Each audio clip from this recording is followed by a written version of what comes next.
Can everyone see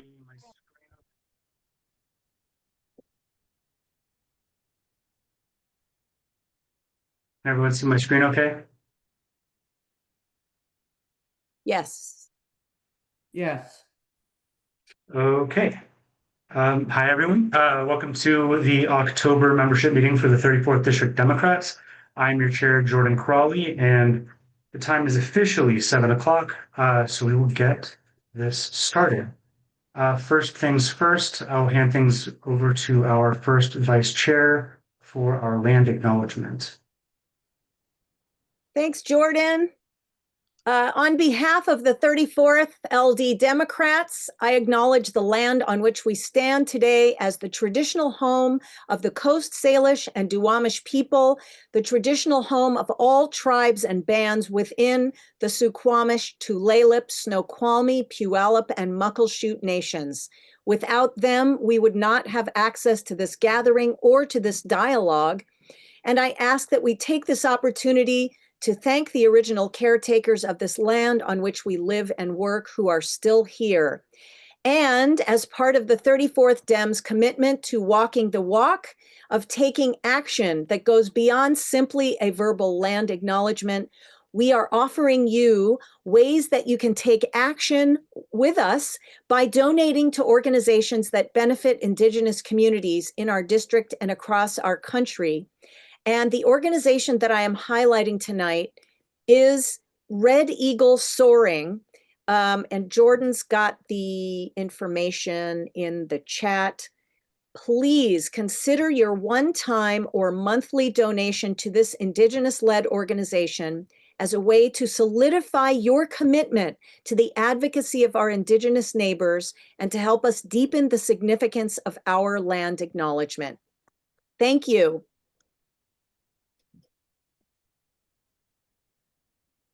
Thanks, Rachel. For this month's chair spotlight, I'm highlighting Erasmo Gamboa. He was a child of Mexican immigrants and was born in Texas, grew up in the Yakima Valley.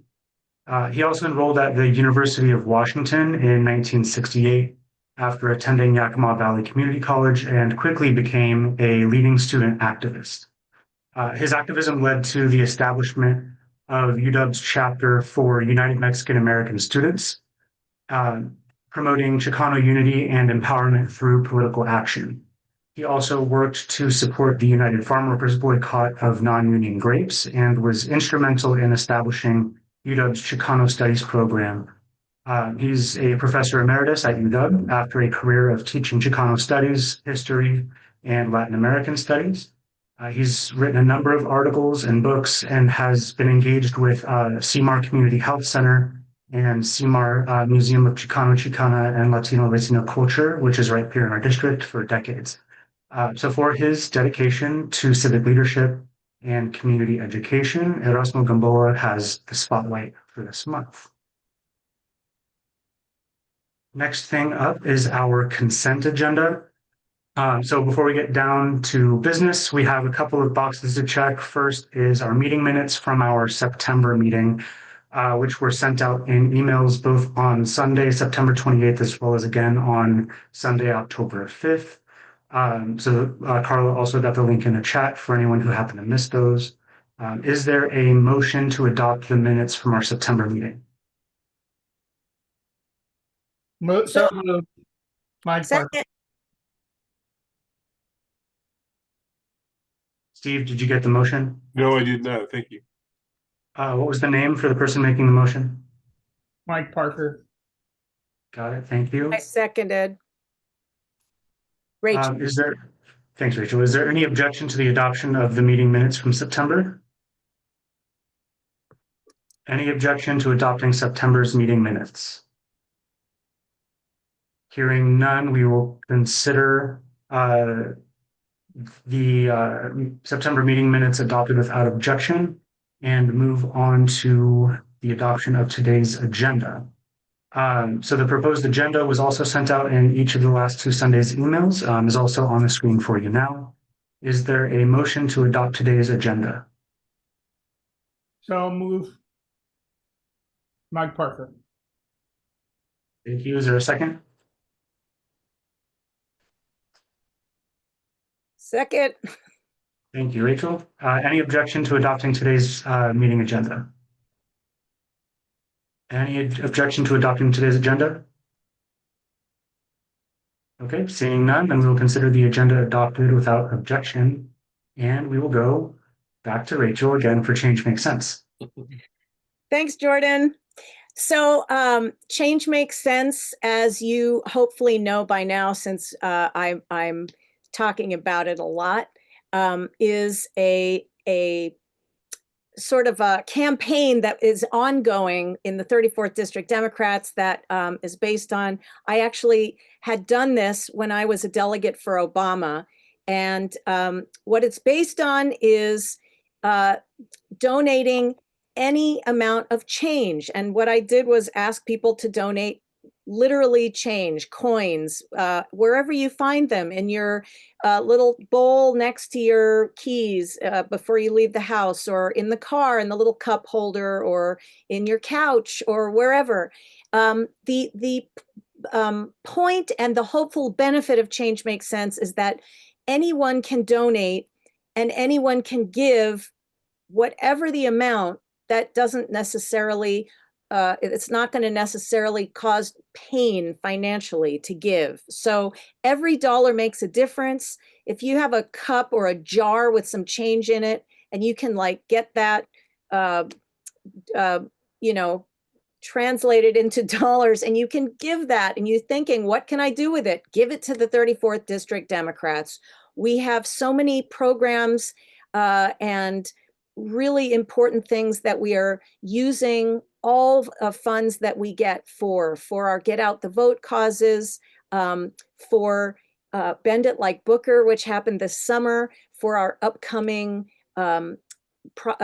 service project that I'm going to be organizing for December, any number of really important things that we are doing to help make our community better and help elect strong Democrats. So if you have some amount of money that you would like to give, you can swipe your phone over this QR code, or you can go to our website and donate. Any amount is helpful, and it really adds up, and it turns into great big impact for everything. And speaking of the service project, I am going to be in discussion with Jordan about who will be the recipient this year of our service project. But there are many ways to help, and I just want to get the word out now to you, because December will be here before we know it. And there are many ways to help, whether it is buying items to help with the service project. The items that you buy, you can donate, and we will do a great big giving day on a certain day in December to our organization of choice. You can volunteer. I will be asking for volunteers to help deliver all of our items that we bring together. Or you can donate cash. There are many ways to donate to an organization that is in need and that will be able to benefit from our charity, our holiday goodwill, whatever you want to call it. That's what our goal is to do something for an organization in our community. So please be on the lookout for updates on who that organization is going to be. And if you have any questions, please get in touch with me. I'm putting my contact information in the chat right now. And I would love to hear from you and love to have your help on the service project this year. So thanks again, everybody. Thanks, Rachel. We will move right into our treasurer's report. The floor is yours, Rebecca. Thank you. Hi, everybody. So for this month's treasury report, thank you, Jordan, for putting this on the screen. A slow month, not much happened, right? So revenue is all membership dues from folks who are recurring. We did see the slightest bit of spikes because we did some endorsement interviews or endorsement stuff in September. So we had some new members come in from that. But otherwise pretty much on par, and expenses about the same as all the normal stuff. The biggest part of the expenses, though, is candidate contributions, and we will be having a bunch more of those because I just sent out about $2,000 to candidates per what we had previously approved. But just so you know, that's going to happen next month. And as Jordan noted, we do have a refund coming on the way. Since the King County Democrats did not have their fundraiser, we received a refund for our table. Jordan also is permitting me to take the floor for a moment to talk about my other job in the 34th. I'm sorry, there's a dog standing behind me. This is just what happens late at night here. He drops his bone on me. So he also told me I could say a few words about the PCO stuff. Thank you, Jordan. So I'm going to put in the chat for all PCOs, and I know some of you have already emailed me. Thank you for being on top of it. I see you, Peter. What I'm going to do, instead of having a gathering like we did for the primary where folks could come pick up their lit, I'm going to personally drop them off to you, make things a little easier. Though I know that we like the social time, so I will do that again in the future. Just a limitation of my own bandwidth to get that scheduled right now. So if you could, at your earliest convenience, please fill out the Google form that I'm going to put in the chat momentarily. I will personally come drop off your literature to you. And otherwise, if you have any questions, I'll put my email in the chat too. That's it. Thanks, Rebecca. We will go into now our VIP acknowledgements. This is an opportunity in our meetings for people in public office to let us know what's going on with their work at the federal, state, county, or local levels. Our only ask is that for those who are candidates or are supporting candidates, that any speakers we have during these segments refrain from campaigning. I didn't notice anyone in the participants list, but if I missed you, you can go ahead and raise your hand. I'll give it a few seconds. If I don't see any hands come up, we'll move on.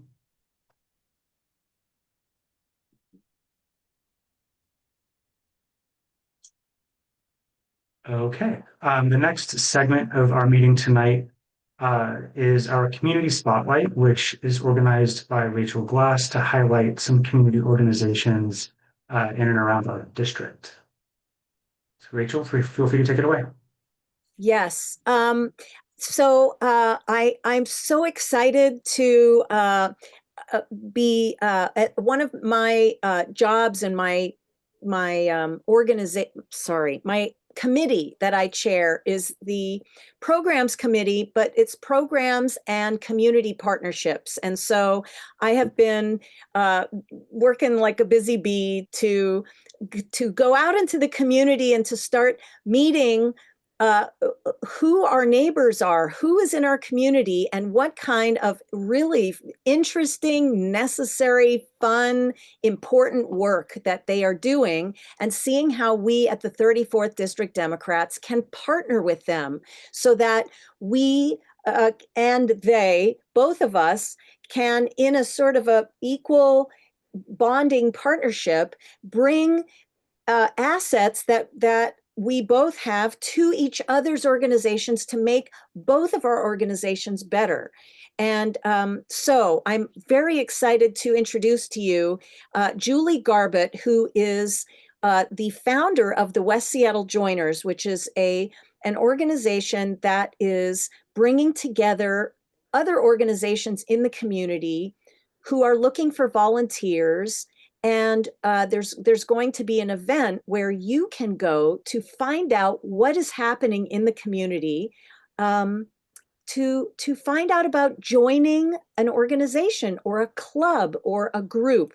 So I'm going to leave the details to Julie. Julie, if you are ready, I'm going to hand the mic over to you to let us know what West Seattle Joiners is all about, what you're doing, and the event that's coming up in November so that we can all come and join you there.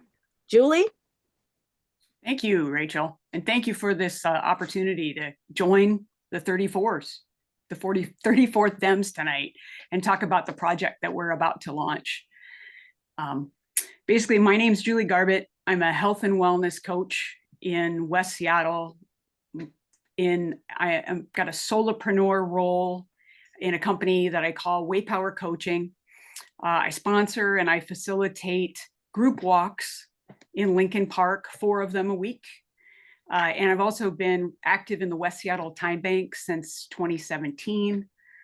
But why I'm here tonight is in representation of my role as one of the co-founders of West Seattle Joiners.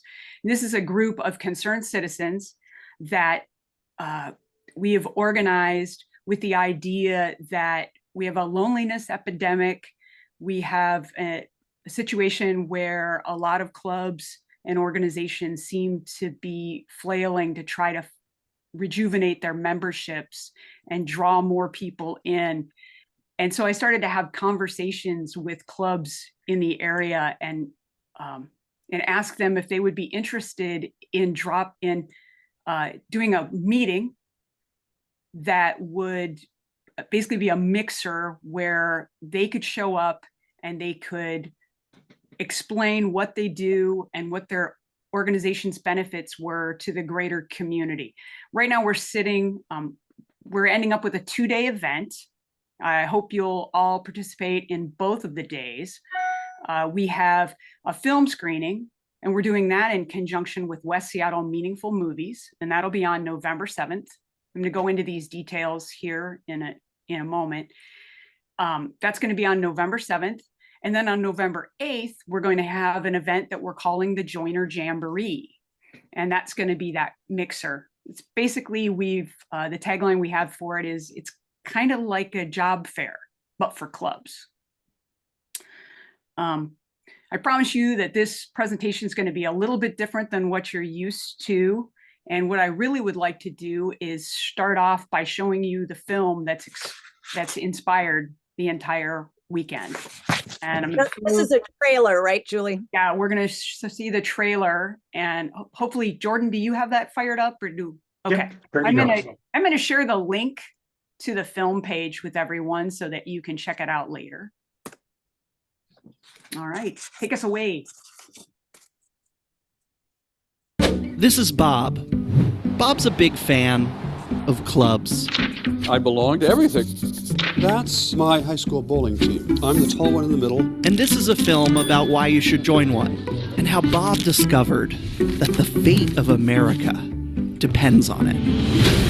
Harvard professor and award-winning writer Robert Putnam. You've been described as the poet laureate of civil society. Robert D.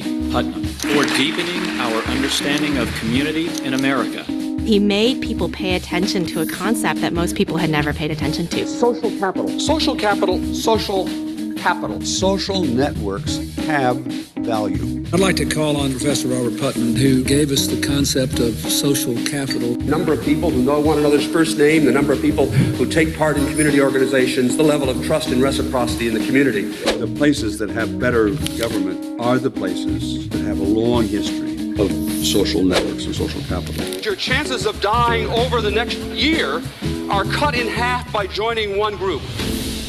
Bowling Alone. Where'd you get the title? I happened to run into a friend who owned a bowling alley, and he said, "Gosh, Bob, you don't know it, but you've stumbled onto the major economic problems facing my industry, because although more Americans are bowling than ever before, bowling is up in America. Bowling in leagues, bowling in teams is off by about 60%. Everything that reflects connections with other people are going down. How many times last year did you go to church? Down. How many times did you go to a dinner party? Down. How many times last year did you go to a club meeting? In barely a couple of decades, half all the civic infrastructure in America had simply vanished. It's equivalent to saying half of all the roads in America just disappeared. Everyone has a feeling something's happening, but then he's got charts to actually show what's actually happening. Whatever's happening to people's sense of mutual obligation, to their understanding about the common good, to their willingness to trust their neighbor, is no longer going on because people are bowling alone. The book Bowling Alone, which you're familiar with by Robert Putnam. The activity may still be going on, but there's no social capital being built. That decreases the trust we have in one another. How lonely Americans are, how divided. You know, he may have been onto something. We have to see loneliness as a threat to our health security and to our overall national security. We are trying something that hasn't been done before, which is growing and sustaining a multiracial democracy. Politics and policy ultimately depends on the social health of our country. Organization, connections with other people, is the only way you get big change. Democracy is a pain in the ass. If it was just easy, no one would have to go to a meeting and it would all just be fair and easy. You should join, your kids should join, and if there's not an organization you want to join, create one. America doesn't have to be the kind of America that you've lived in your whole life. You could decide to change history.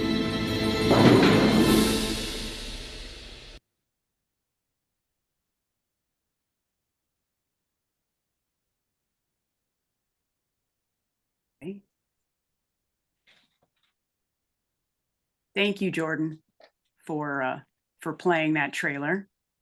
What I'd love, we probably sit in this meeting a lot and we don't get a chance to participate. So I'm wondering, in just a couple of words, if people could put in the chat what comes up for them when they just witness that film trailer.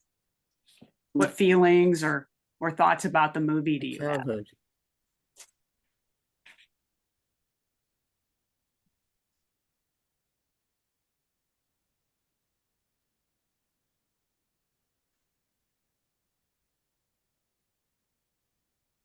So accurate. I should host more dinner parties. Right on.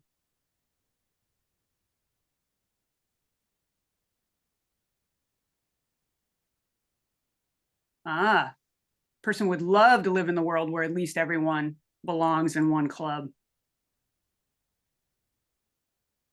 Okay, belonging, fun, powerful. People need community, but it's hard to create.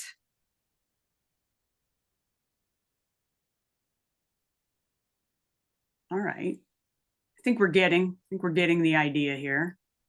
Social connectedness, prevent loneliness, feelings of helplessness, powerlessness. Right on. Somebody's organizing a progressive dinner. All right. So basically, I saw this movie at the end of 2023, and it really knocked me for a loop. And I thought at the time that there was some action that needed to be taken around this movie.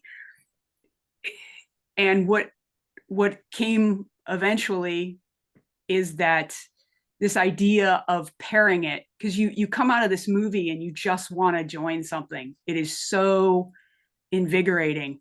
And then I thought to myself, well, what will people join? And that's the idea of pairing the movie with the Joiner Jamboree, the Joiner Fair the next day. And I was afraid it was such a big undertaking. I wondered if I would have the ability to take it on. And I finally have found several partners that have been instrumental in helping me. One is Andrea O'Farrell, who is with White Center Solidarity. She's been an amazing community partner. Another person that I don't think we could do this without, Rachel gave me tons of ideas as far as when we were done with Bend It Like Booker, reached out and gave me a huge list of potential organizations that we might be able to partner with. Your very own Whitney Moore Adams has been super generous with her time, helping us come up with a plan about how we might market this so that we can engage people of every demographic, especially the young people who we often say are missing in lots of our clubs and organizations. So that's where we are with that. One of the little games I've been playing around town, and I would love to get a little group participation in the chat on this. Any cocktail party, anytime you run into me in town, I'm asking you, what club or organization that's within West Seattle, White Center, or South Park do you know of, if the funky little ones, that you think I've never heard of?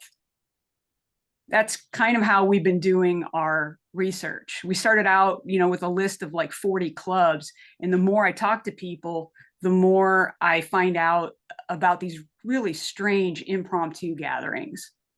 So anyone got one in the chat that's gonna shock me? Julie, what is it? Funky little, like, club or organization. I'll give you an example. Yes. The craziest one I've heard so far, Rachel, is a group of 70 and 80-year-old men who sit and have coffee on Sunday mornings at the Missing Piece and talk about historical railroad logistics. And you know, sewing groups, any group that you can think of that is kind of flying below the radar, because we've been reaching out to them. The database now is up to more than 120 groups, if you can believe it, within West Seattle, White Center, and South Park. So, oh, there's a good one. And we're trying to keep this, I should say this, and we're trying to keep this within West Seattle at first. So if they're a greater Seattle group, but they're primarily operating in West Seattle, that's kind of what we're trying to do. Ooh, okay. Yes, there are clubs with cold water swimmers. We have 2 of those actually on the list. So the groups that we've been including, we've been trying to center them in West Seattle, and we've been trying to, whenever I say West Seattle, I mean this greater peninsula area, including those 3 areas. And the requirements are that they are open for new members. So if you have a small book club and you don't want it to expand, that might not be the ideal partner this time around. Let's see if there's anything else. Yeah, that's a really great point. Someone just mentioned Buy Nothing in their neighborhood, and Buy Nothing is actually going to be represented at the Joiner Jamboree. They're one of our 40 partners. Julie, you're up to 40? Yeah, we're actually above 40. Oh, you were at 30 the last time we talked a couple of weeks ago. Yeah. And we're as long as we have space, we're going to continue the recruitment process.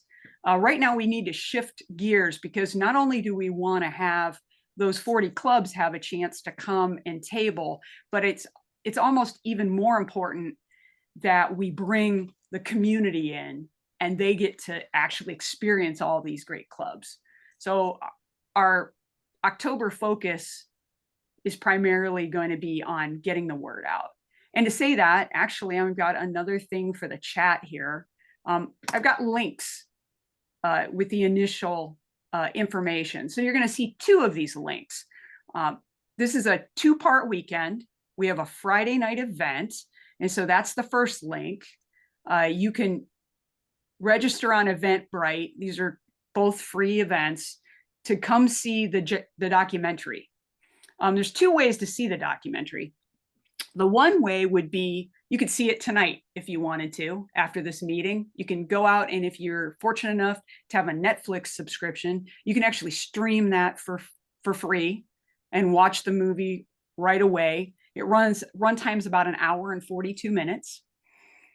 Another way to see it would be at this West Seattle Meaningful Movie, which will take place in the Morgan Junction. It's at our wonderful partner, the Westside Unitarian Universalist Church, which has been gracious to give us the space for free.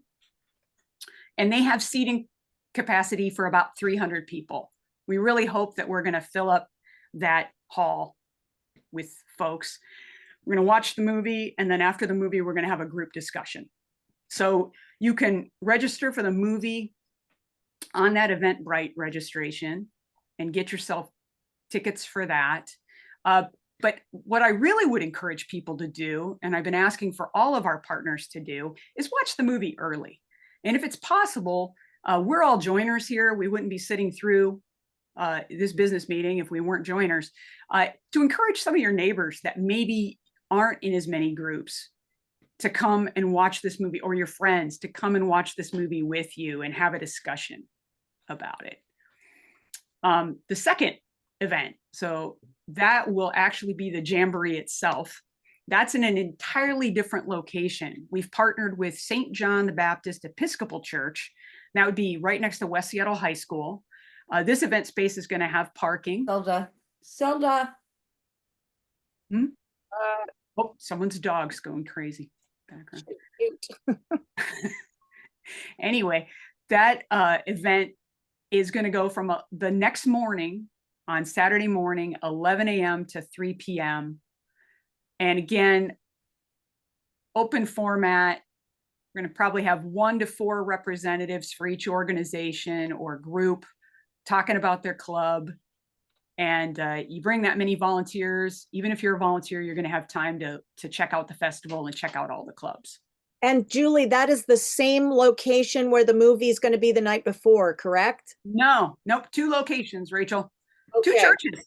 The Westside Unitarian Universalists host the movie, and St. John the Baptist Episcopal is gracious enough to volunteer their space. That's next to West Seattle High School. And that's for the Jamboree. That's for the Jamboree. Can you put the address and the time into the chat? I mean, I know you want people to sign up, but I mean, just to have the address there for folks. Can you do that? Yeah. So it's actually in the event. If you click on these Eventbrites, they're not registrations. They'll give you all the information. Okay. So if you actually want the addresses, boom, they're going to be in those links. And each link, though it gives you tickets to one of the events, it references the other events. We know this is going to be a little confusing. In fact, we're going to have signage at both venues. So in case you show up at the wrong one, it'll point you in the right direction. Okay. Let's see. And then a couple more points I'd like to make. So this entire movie is about why you should join a club and why the fate of America depends on it. And what probably doesn't make a lot of sense to folks is how being a member of a knitting club would help you practice democracy. But clubs are actually the lifeblood of our democracy. Robert Putnam makes the point that people learn social skills in clubs. They learn to disagree constructively and resolve difficulties and differences. It's a huge section of the movie talking about how social networks have value and the creation of social capitalism. The trailer talked about social capital, but there are 2 types.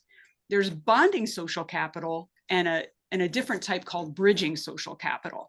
Now, bonding social capital is going to be present in every club, right? It's that thing that we have in common that brings us together. When you have too much bonding social capital, we get into a situation that we probably would call a cult. And that would be where we're so bonded that we don't encourage you to leave the group ever or experience anything else. But what we want to encourage with just our run-of-the-mill clubs is something called bridging social capital. And that's where you are put in front of people who have different socioeconomic backgrounds, different racial backgrounds, gender backgrounds, religious backgrounds. And that's where we really learn to appreciate differences and to have empathy for other. And that's the sort of value that Robert Putnam's talking about when he talks about clubs. The participating club builds a habit of democratic decision making. And one of the more interesting pieces that I walked away from the movie thinking about was that it actually generates the future candidates that we would like to see run for office. If you don't have that practice in that club setting, how would you ever know that you were interested in being a leader and get the practice necessary for being a leader? And then lastly, the reason why the movie is called Join or Die, it's not necessarily a horrible death knell of our country. He's actually talking about the health statistics, that if one joins a group, one's chances of dying actually reduce by 50% for the following year. So there is a whole social isolation piece. And it seems with everyone that I'm talking to, we are all clamoring for more social connection and more opportunities to join up. So I'm extremely hopeful about this event. I think it's going to bring a lot of people out of the woodwork that have been cocooning since COVID, that are interested in what secrets are in their backyard to attend the festival. Does anybody have any questions at this point? Julie, would you like to give your contact information in case people want to contact you? Have any questions? Oh, yeah. I'm going to do that, Rachel. I just wondered if anybody had any questions about the event.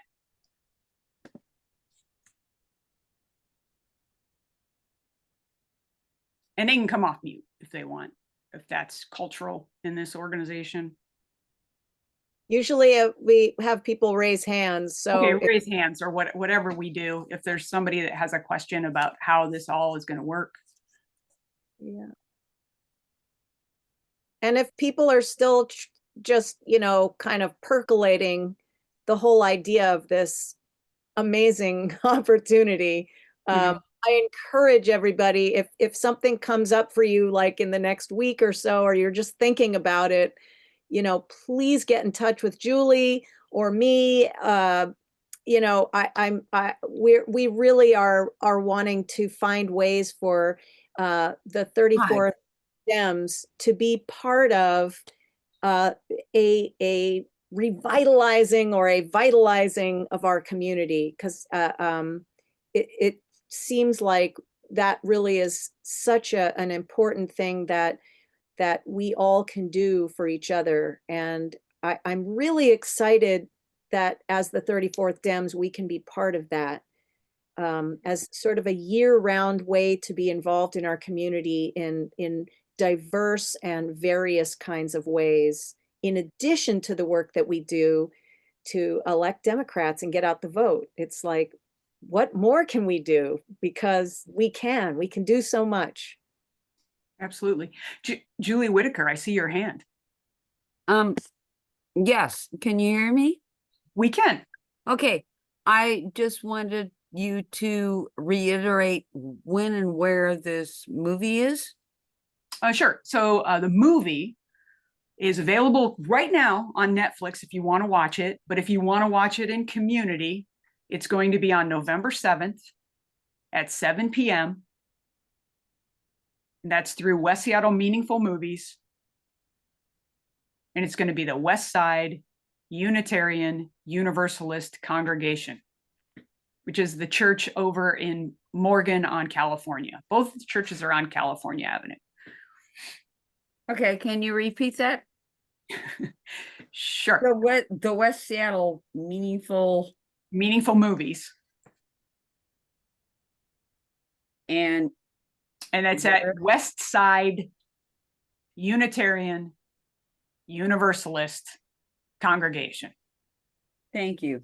And Julie. And then the next day is the Jamboree. That'll be the club fair. Okay. Julie Whitaker. Julie, Yeah. just so you know, it's in the chat. There's an actual link, and you can just click on the link, and it'll take you to with all the information about signing up to either go to the movie on the 7th or go to the club fair on the 8th. So the links are in the chat. Just go ahead and scroll back up there and you can find it. Okay, thank you so much. You bet. Thanks for the questions, Julie. I see a hand up from Randy Wind.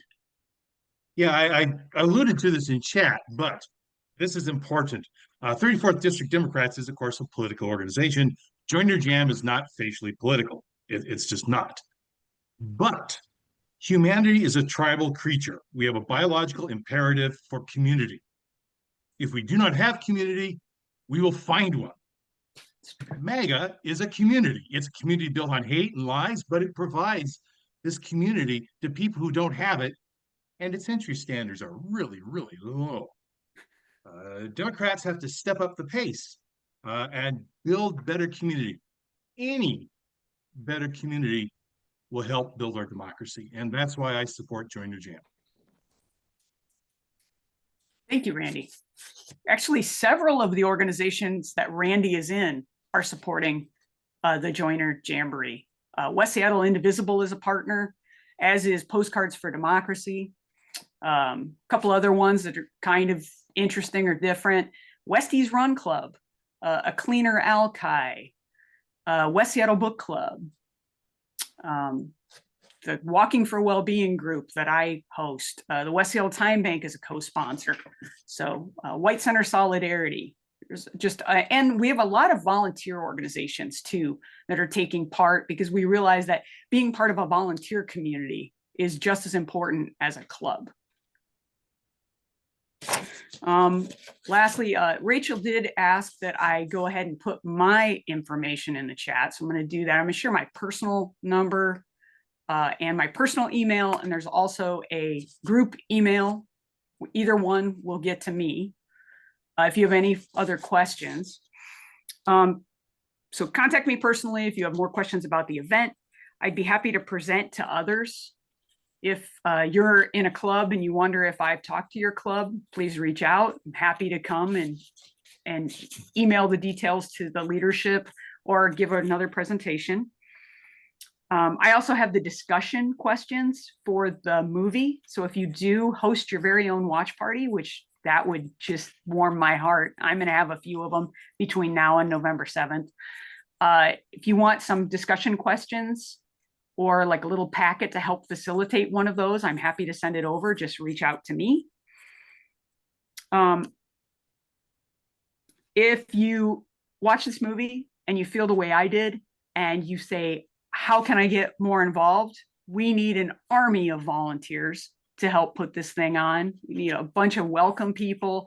Obviously, the 34th will have a table there, so they're going to need some volunteers to staff it, to talk to people about what it's like to be in the 34th Democrats. But we're going to need help postering. Posters should be in at the end of this week, first part of next week. We're going to need to put all those ads up. We are also self-funded. So if anybody feels like this project is really near and dear to them and they want to reach out and help us with funding, with making any sort of donation, we would appreciate that as well. There's a ton to do, but if everybody does just a little bit, we can make this event super successful and no one will have to do too much, and we won't burn out folks, as is common. So thank you very much for your time. And again, just please reach out. Thank you, Julie. Thanks so much. And everyone, the information is in the chat. So if you want to just check it out at your leisure before the end of the meeting tonight, that would be fantastic. And we look forward to hearing from you and seeing you in November. And Jordan, I will hand it back to you. Thank you. Thank you. Yeah, it's going to be a really exciting couple of events. It's going to be fun to see everybody there and getting to know more of the people who are getting involved around West Seattle.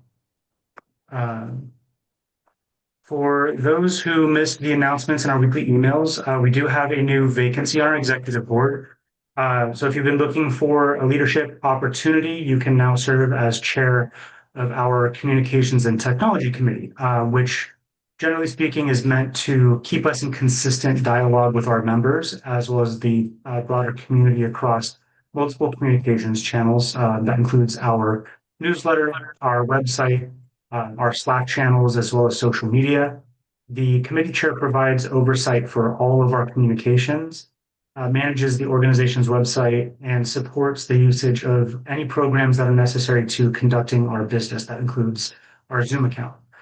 This involves close partnerships with several of our other standing committees, as well as myself as the chair, to facilitate the work of the organization. So if you're interested in filling this invaluable role, or even in just in learning more, you can go ahead and email me at chair@34dems.org.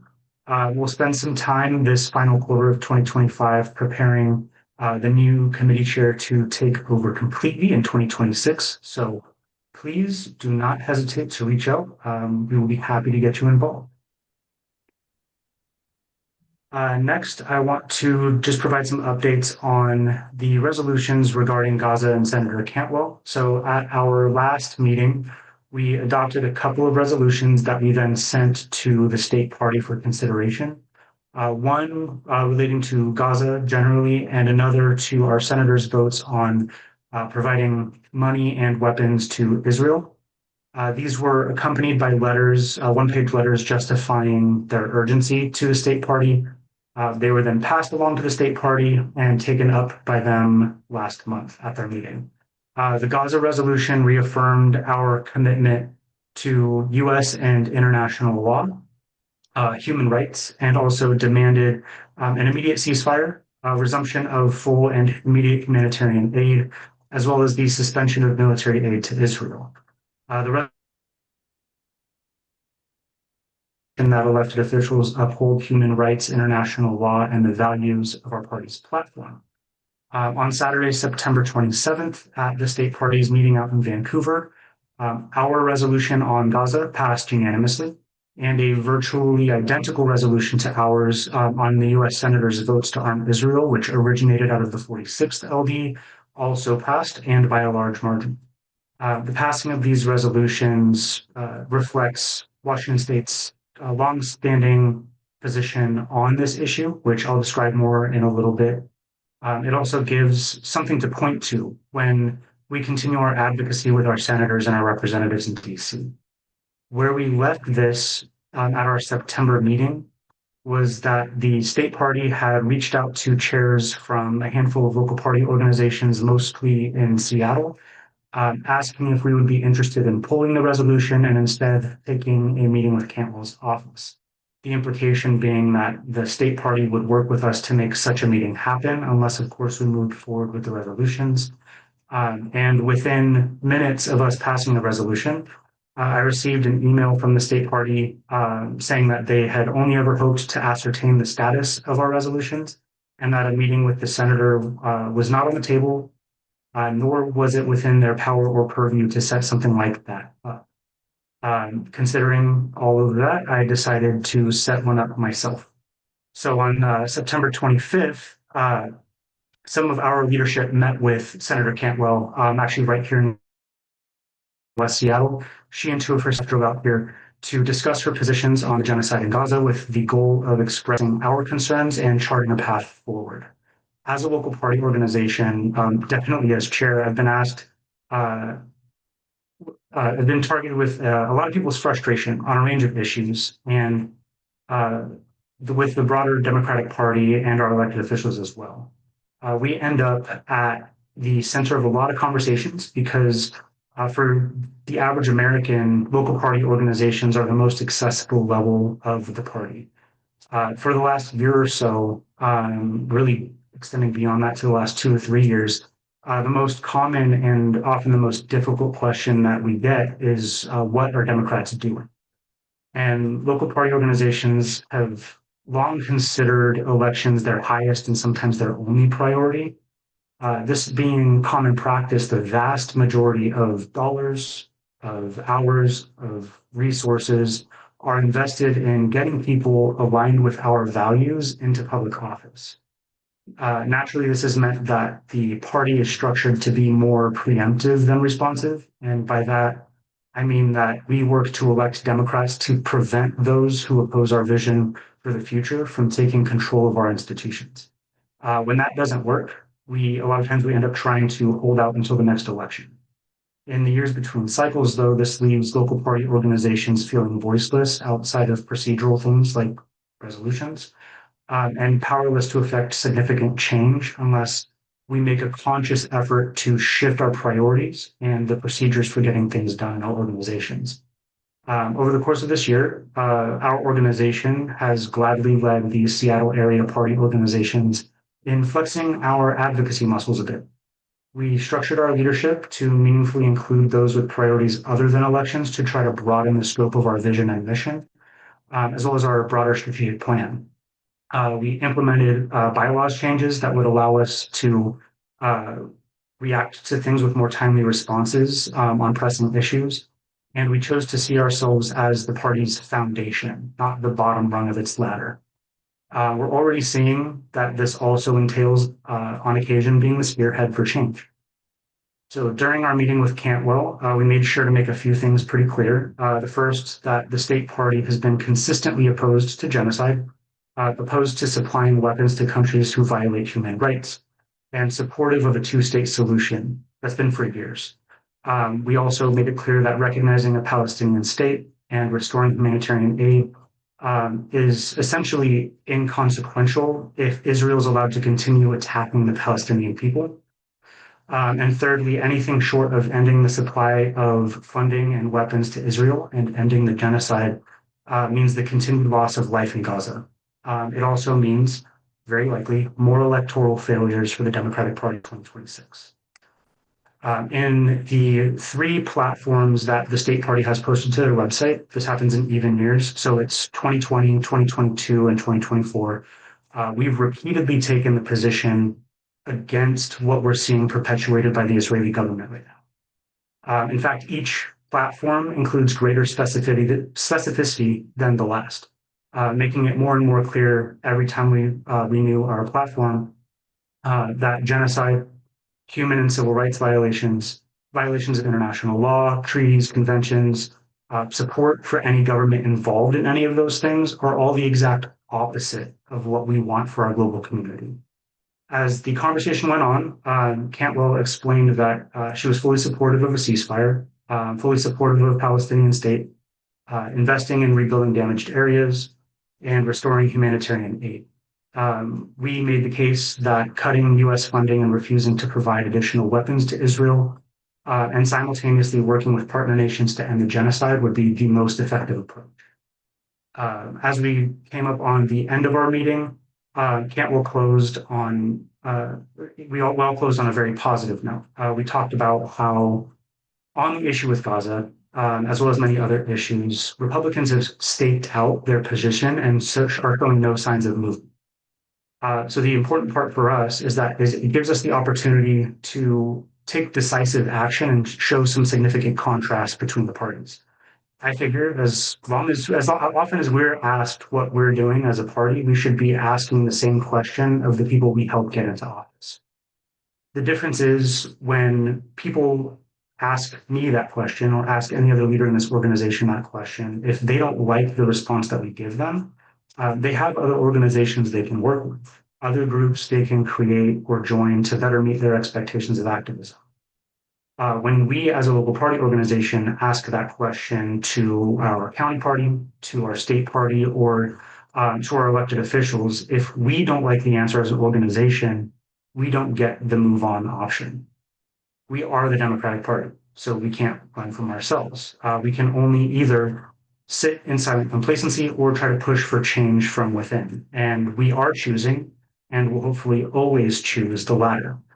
However, the appearance or extent of the change that we bring about is extremely dependent on the participation of the other tiers of the party, as well as our elected officials. And because of that, we in the meeting agreed to start building proactively a strong, positive, and productive relationship with Senator Cantwell and her staff. After all, if we're going to flip congressional seats next year, attitudes toward the party need to shift. And for attitudes toward the party to shift, we need our elected officials to turn our platforms on paper into votes that actually reflect our values. Changing minds is going to take a lot of work, but that work is our responsibility. Before we move on to the rest of our discussions tonight, I want to close by thanking everyone who got involved in this process, whether it was bringing forward the resolutions, offering amendments, debating and voting on them, whichever side you were on. I appreciate everyone's willingness to engage in that process respectfully. I got a lot of positive feedback from that meeting that it was handled well, that everyone felt heard. So thank you all for helping us get that done. The other thing that we closed out last month was this year's endorsements with the addition of Sarah Clark, Joe Mizrachi, Vivian Song, Carol Rava, and Jen LaValle as our endorsed candidates for Seattle School Board. We also added 4 ballot measures, including yes on 8201, Seattle's Propositions 1 and 2, and the Highline Education Levy. In total, this brings us to 25 endorsed candidates and ballot measures for the general election. I mentioned before that my goal is to move us in the direction of taking on priorities outside of elections, but that doesn't mean that we're slacking on the election front. Our PCOs are still hitting the doors. We're still actively promoting our endorsed candidates and ballot measures, and we're setting records for financial investment in our local elections. We have 20,000 set to go toward our candidates and walk pieces, which is the most on record. In addition to financial investments, we've been digging into election data and collaborating with our endorsees to identify key precincts in our district. And our work in July led to every single one of our endorsed candidates winning their primary in August. So we're looking to extend that success into November. Here, going to the next slide, you can see who exactly and what exactly we endorsed and how it's going to be on the ballot. The green-filled bubbles, so that's Senator Alvarado, Port Commissioners Ryan Calkins, Hamdi Mohammed, Toshiko Hasagawa, and then Rick Collinson. Those are the ones where they are running unopposed for the general. So it'll be them plus a write-in space. The orange-filled ones are where we've endorsed both candidates on the ballot. So whatever bubble voters fill in, they're voting for a candidate we endorsed. The remaining ones, that's ballot measures, Burien and Seattle city races, and the school board candidates are where a lot of our attention and actually a lot of our money are being focused over the next 4 weeks. With candidates specifically, this is where we've been doing our precinct targeting work, and we've invested about $780 per race on average. Just some quick reminders before we move on. Ballot box is open Friday, October 17th. Deadline to register online is October 27th. That's a Monday. And election day is Tuesday, November 4th. Before we move on from campaign stuff, we will go into some campaign updates. So we have some of our endorsed candidates or representatives from their campaigns on the call. And they're going to be speaking about updates from the primary, what's going on, what opportunities they have coming up within the next month where we can get involved. And I saw a bunch jumping in, so we can probably just start with whoever's ready to go. So if you're an endorsed candidate or a campaign representative and you're ready to talk about what's going on, feel free to raise your hand and we'll get going. Sam, go ahead. Hey, everybody. Can you hear me okay? Yeah, pretty good. All right. Thanks for letting me go first. I'm just putting the kid down for bed. I want to thank the 34th Democrats again for your endorsement and your financial support. It means a ton. The campaign has been going really well. We are still and remain the progressive slate to get 4 of us elected to these 4 open seats. And we've gotten a ton of momentum. Just a couple of weeks ago, we got Congresswoman Pramila Jayapal's endorsement, which was a huge win for us. She's provided us with generous donations as well. She is also working, her team is going to be actively working with us on a couple of events. So coming up, there will be a phone banking event, as well as her team at least will be coming to a Canvas event. And fingers crossed that the Congresswoman herself may be able to come, but we will have to wait and see about that. So we continue to meet every Saturday at 10 a.m. at Burien Press. So if any of you want to come and volunteer with us and hit some doors, we would absolutely love to have you.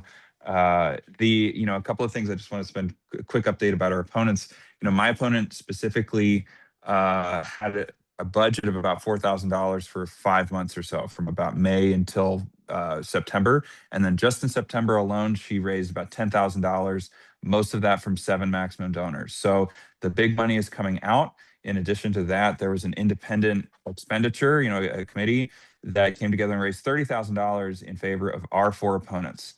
And that's all available there on the PDC. And they came out with a rather toxic ad featuring all 4 of us in sort of South Park looking characters. It was my first time to be in an attack ad. It was kind of an honor in a not a great way.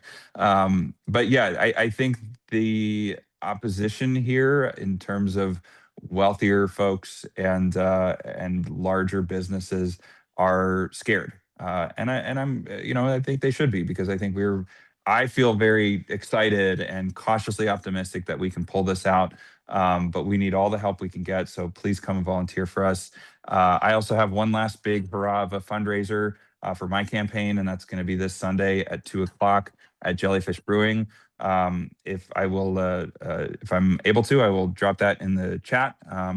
Yeah, let's go Burien. Let's get a progressive majority. So happy to take any questions if anyone has them. And otherwise, thanks for your time. Appreciate it, Chair Crawley. Thanks, Sam. Just a quick shout out before we move on to some of the Seattle candidates. We do have 3 links in the chat that Carla got in there for 3 separate canvassing events going on in our district. One for Katie Wilson, one for Dion Foster, and one for Erica Evans. Erica, you're up next. Go ahead. Thank you. Is the camera going on me, Jordan? Because I just see still the campaign updates. Yeah, you're good. Okay. You have the camera. I don't know if you're spotlit. Okay. No worries. I just want to say thank you to the 34 for your support in the primary. We won with over 55% of the votes.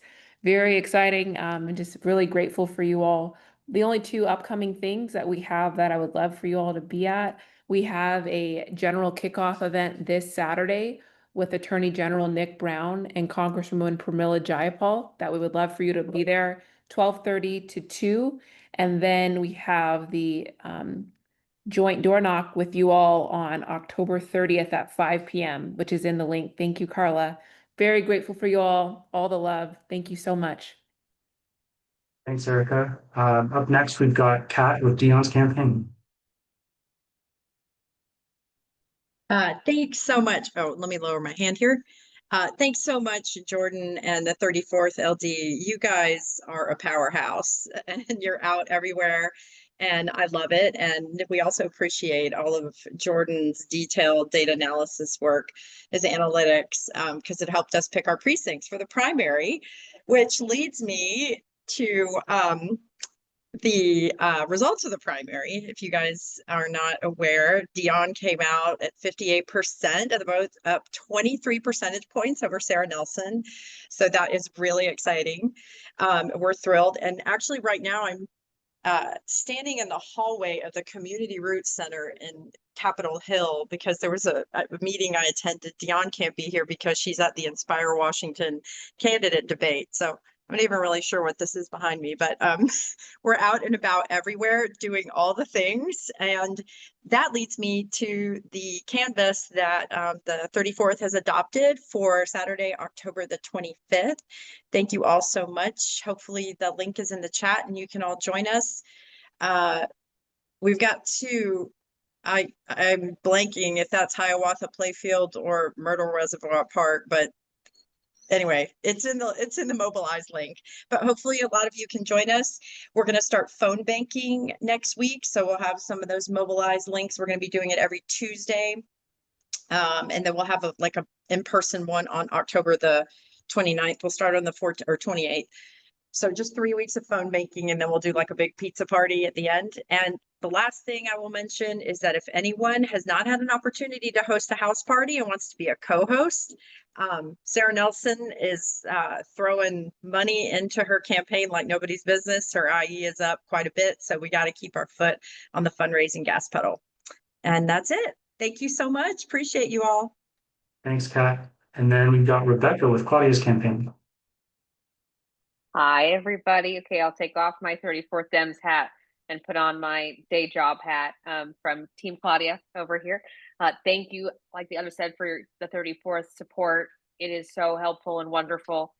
Claudia is not here because, much like Dion and others, it's a big forum season. We have a forum almost every single night between now and Election Day, sometimes multiple. Yeah, I think the Casey exec race is going to top 30 forums by the time this is done. So if you want to join one of those, let me know. I'll happily send any of the details. But I know, right, that emoji face is right. It is kind of a gap. We will be canvassing 2 days in West Seattle, October 19th and November 1st. I put the link in the chat. And of course, if you have any questions, I'll put my work side email in the chat too. Thanks so much. Thanks, Rebecca. Are there any other candidates or campaign representatives I'm missing? Last call for campaign updates. All right. Is my shared screen back up, or are we? Can everyone see the campaign update slide? Yep, Jordan. Yes. Cool, thank you. All right, well, for those who don't know, today's our last business meeting of the year. Our next meeting will be our holiday party, so there won't be any business there, it's just party. So campaign updates was the last thing to talk about today as far as business goes. So we will move into good of the order. There are a list of things that I want to make sure we get covered. Some of them were just highlighted. But issue advocacy. This is something that Indivisible does every Thursday on Zoom at 5. So if you haven't joined yet, you should definitely do that. Carla's getting a link for everything that has a link in the chat right now. We also have, we have our canvas for Katie Wilson's campaign coming up on October 11th. We have No King's Day on Saturday, October 18th. That's at noon. The big Seattle one is at Cal Anderson Park, but I know there's some local ones going on here on the peninsula. We also have our monthly pop-up social happening on October 24th. That's at our standard time of 5:30, and I believe location is Arthur's, which is up in Admiral. And then again, our canvases for both Dion Foster and Erica Evans campaigns going on October 25th for Dion at 11. That'll be at up in at the Myrtle Reservoir. For those who know your precinct maps, that's 1502, 1506 in those areas. For the canvas for Erica Evans, October 30th, 5 p.m. Meetup spot is the High Point Community Center. You'll get the exact pin drop location once you go and register. Election Day, Tuesday, November 4th. There's going to be election night parties everywhere. The bulk of them I expect to be downtown. For the Seattle candidates, I'm sure there'll be some going on in Burien. For the folks who are going to anything in Seattle, usually the place we end up at the end of the night is called Linda's Tavern up on Capitol Hill. That's probably where I'll end up. So it'd be cool to see a bunch of people there.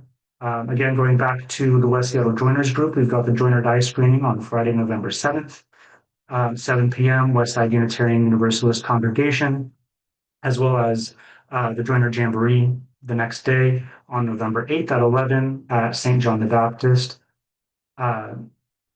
Last two things that I will cover before I hand things off to anyone else are Resistance Lab. Congresswoman Jayapal has her next Resistance Lab, which is actually immigration focused, coming up on October 19th at 11 a.m. on Zoom.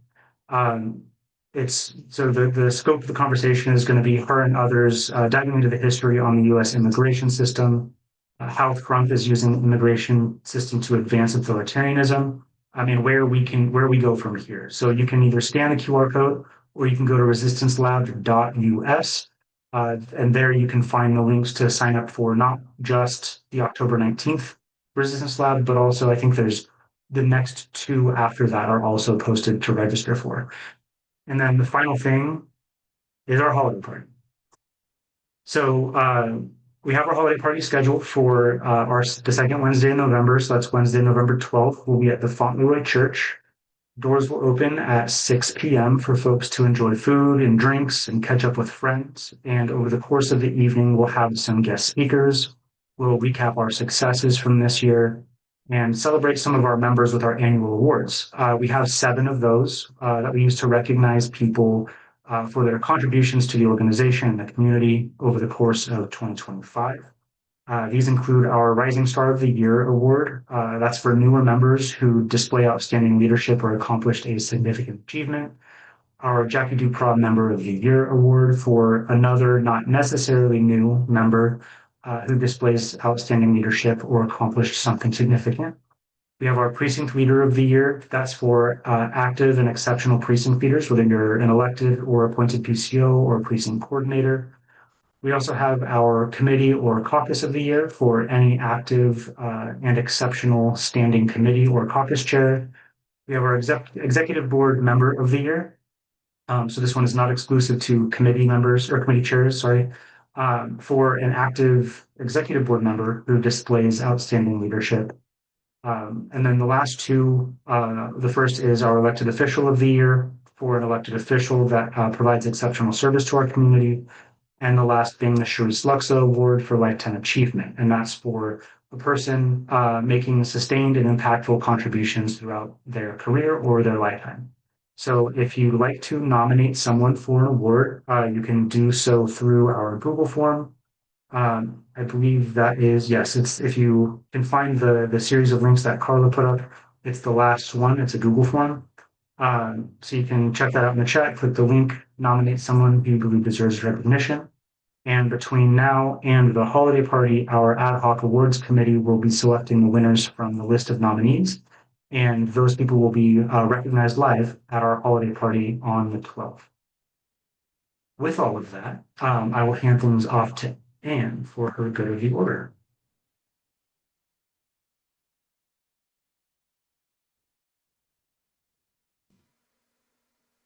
I assume I'm the Anne that you're referring to.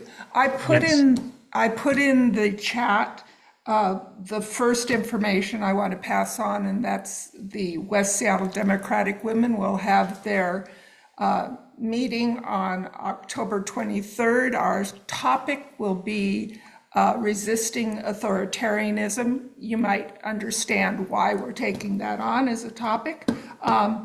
Actually, Andrew Villeneuve will be speaking and help us navigate through that topic.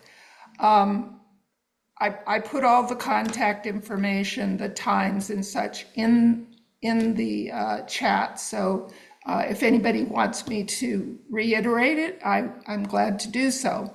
I want to also mention the White Center Food Bank will have its fundraiser on this Friday, October 10th at CMAR. If you go to whitecenterfoodbank.org, you should be able to get all the details. The food banks are really struggling. They need all the support you can give them. And finally, I went to a gathering of the Northwest Progressive Institute, and I want to pass on one recommendation that was made. That is to put your ballots into drop boxes. There is concern that the mail service may delay the delivery of your ballot to elections. So they are recommending not just mailing it early, but putting your ballot into a drop box. With that, I'm done. Thank you. Thanks, Anne. Chris Porter, go ahead. Thank you, Jordan. I just wanted to double check with you about, is there a cutoff in which folks should have the nominations in for that? You sort of set up to the night of the party, but I don't think that you meant that so much. No, so the committee will be selecting between now and the party. But the goal is for folks to have their nominations in by, I believe it was October 26th was our cutoff for that. That sounds, yeah. Okay. I just wanted to, but now the other good of the order is, some of you probably have seen the new person who organizes the, oh, now I'm forgetting what it's called, and I do it all the time, where you, being an observer at King County elections. And I forget her name. It's no longer Hannah. It's a newer person. Anyway, she sent out an email. And again, I just cannot emphasize that when we don't show up, the folks at King County elections get put through the ringer with Republican or conservative candidates and their supporters about minutia things and ridiculous things that they just simply don't understand because they haven't done it a lot, and then we're not there to show presence and maybe even give some pushback to in illuminating how that process works in detail and the energy they put into making sure that every ballot is counted and that there is not a red herring or some sort of evil thing going on with the ballots. But when we're not there and they're dogging them around that, that voice gets amplified and it shouldn't be. So if you can go through the training, or if you are an observer, please do take a shift or two getting into the elections. And she's already posted the schedule, and something like 200 and something observers are needed through the election cycle this time. Thank you. Thanks, Chris. Is there anyone? Oh, Jordan, real quick, this is Hannah. Chris, two of us, Randy Wynn and I, both seem to simultaneously post. We're wondering if you can share that info, Chris. Okay. I had a hard time finding it back around the primaries, so a link would be fantastic. Sure. Thank I'm you. gonna look forward. Yeah, thanks. Is there anyone else who has something for good of the order?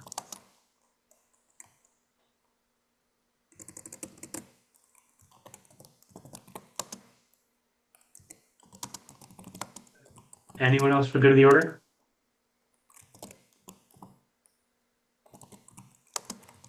All right, last call for anyone for good of the order.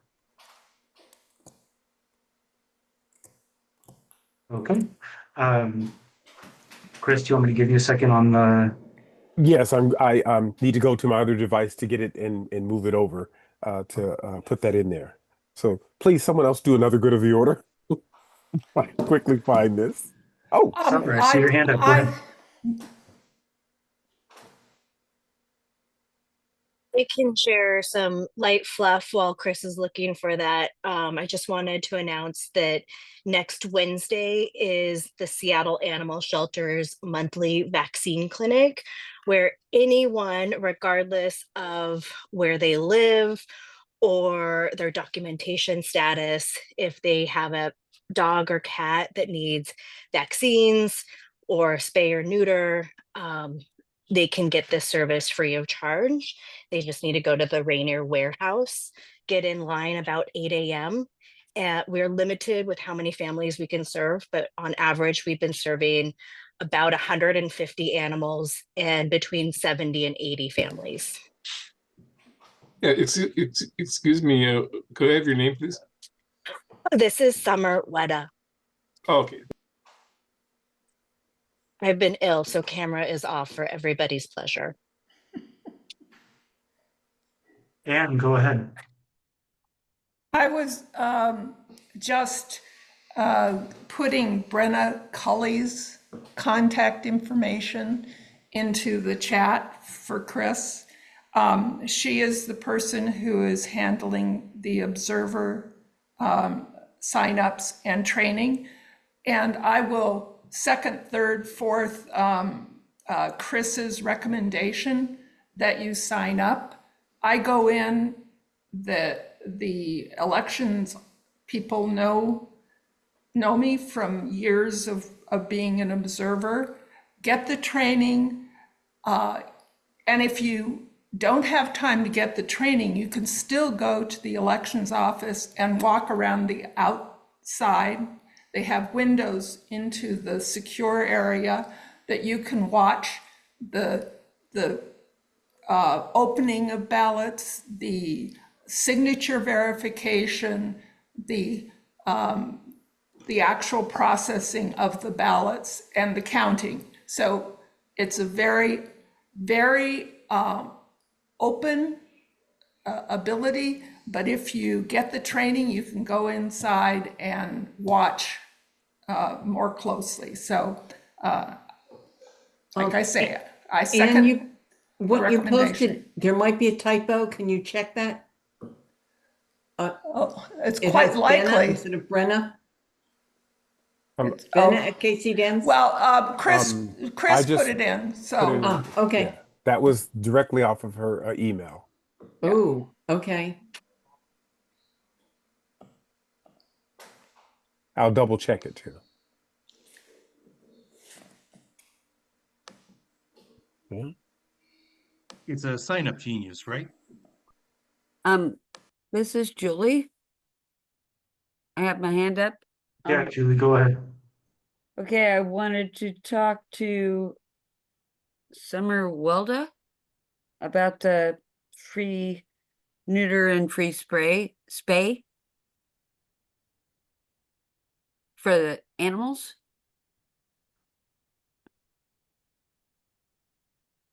Yeah, someone She had talked just about talked about that. the So free vaccine clinic you're talking about. yeah, yes.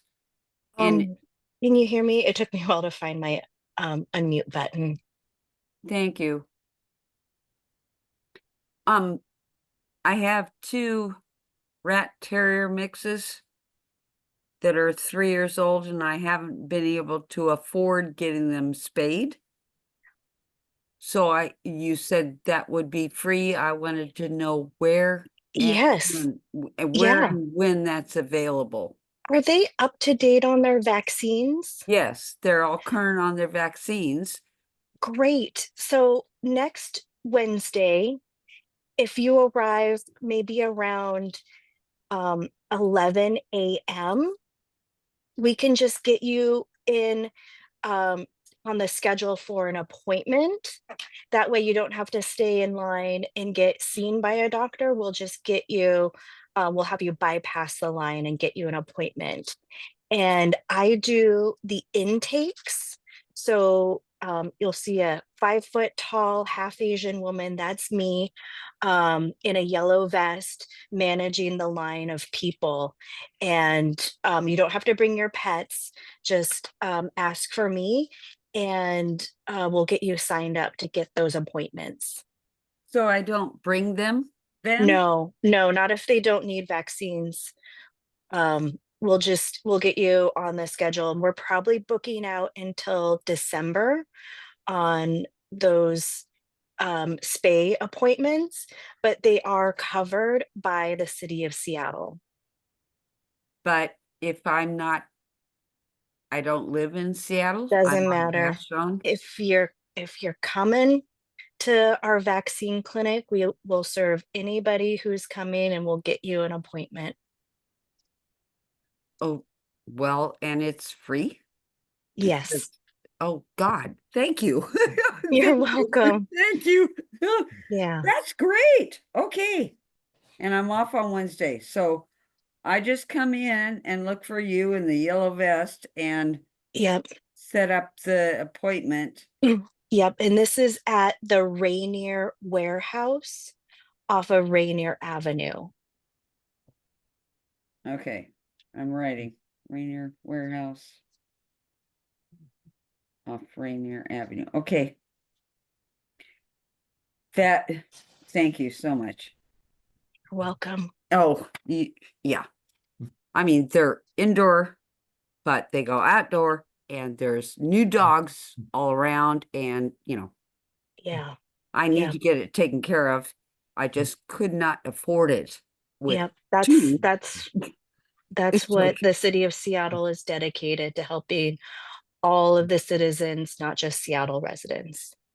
So I don't need to make an appointment. I just come in.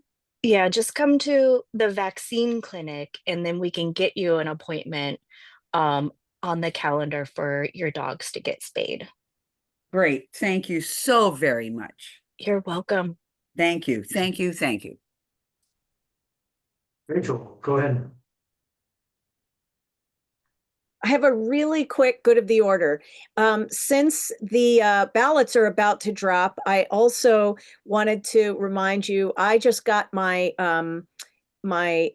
voters pamphlet, and this is just a reminder that for those who are blind or physically disabled and cannot read the hard copy voters pamphlet, there is an audio version on the Secretary of State's website of the voters pamphlet that you can listen to, and you can hear all the information that you need. And the reason that I'm bringing this up is because I, ever since they began the audio version of the voters pamphlet program, I'm the female voice. There's a male voice and a female voice, and I'm the female voice.